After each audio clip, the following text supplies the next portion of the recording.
Hello BS, আসসালামু আলাইকুম রহমতুল্লাহ বরকাত। Welcome to Mariyam's kitchen. সকালের নাস্তা বাচ্চাদের জন্য ফ্রেঞ্চ টোস্ট কীভাবে বানাবো কোনগুলো দেখুন।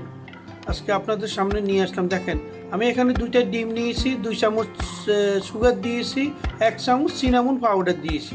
তারপরে এটারে আমি ভালো করে ফেটে নিব। তারপরে এখানে আমি অ্যাড করব 200 মিলির মতো দুধ, 200 গ্রাম দুধ। দেখেন, আমি লিকুইড দুধ ব্যবহার করছি, আপনারা পাউডার দুধ ব্যবহার করুন। এটা ক্যামেল দুধ বলে বা গরুর দুধ, ক্যামেল দুধ যেটা আপনার কাছে থাকে সেটা আপনি দিতে পারেন, সমস্যা নেই। দেখেন, ভালো করে ফেটে নেবেন। দেখেন, ব্রেডটা দেখছেন আমি স্লাইস করে কেটে নিতেছি। দেখেন, এভাবে কাটার পরে আবার তেকুন না করে দেখেন, এই যে এইভাবে স্লাইস করে আবার এক কাটা করে দিবেন। তাহলে জিনিসটা কি সুন্দর হবে। আর আপনারা চাইলে কাটতে পারেন, না চাইলেও কাটতে পারেন, সমস্যা নেই। দেখেন, মাশাআল্লাহ, এভাবে বানিয়ে নেবেন। সকালের নাস্তা খুবই ভালো, একটা চমৎকার বাচ্চাদের জন্য। এখানে কোনো অন্য কিছু দেওয়া হয় না। আসুন, এখন আমি ফ্রাই প্যান নিয়েছি, ফ্রাই প্যানের মধ্যে 2 চামচ বাটার দিয়েছি।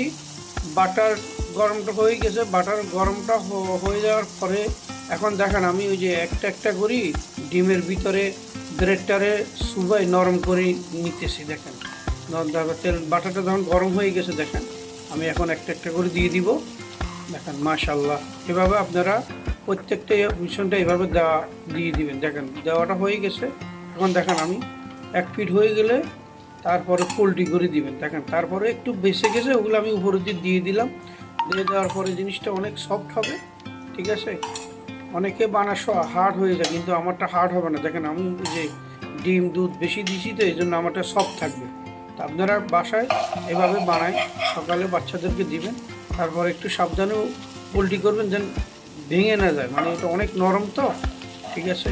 এভাবে একটা একটা করি প্রতিটা ব্রেড পোল্ট্রি করে দিবেন। দেখেন, এইভাবে মাশাআল্লাহ। এখন আমার পোল্ট্রিটা হয়ে গেছে সব কয়টা। দেখো এখন কতটা সুন্দর কালার দেখছেন, মাশাআল্লাহ। এবার জালটা একটু মিডিয়ামভাবে দিবেন, জালটা গরম দিবেন না, গরম দিলে কিন্তু আপনার পুড়ে যাবে। যেহেতু এখানে দুধ আছে, ঠিক আছে। তো সবসময় একটু যে কোনো কাজ করলে একটু ভালোভাবে দেখে শুনে করতে হয় বা দেখে করতে। দেখেন, ফ্রেঞ্চ ফ্রাইটা হয়ে গেছে, এখন আমি নেমে নিব। দেখেন দেখেন, আপনারা সবসময় আমার পাশে থাকবেন। আমার চ্যানেলটারে লাইক, কমেন্ট, শেয়ার, সাবস্ক্রাইব দিবেন প্লিজ। দেখেন, ওই সাপোর্ট করবেন, ভালো থাকবেন। আসসালামু আলাইকুম রহমতুল্লাহি ওয়া বারাকাতুহু।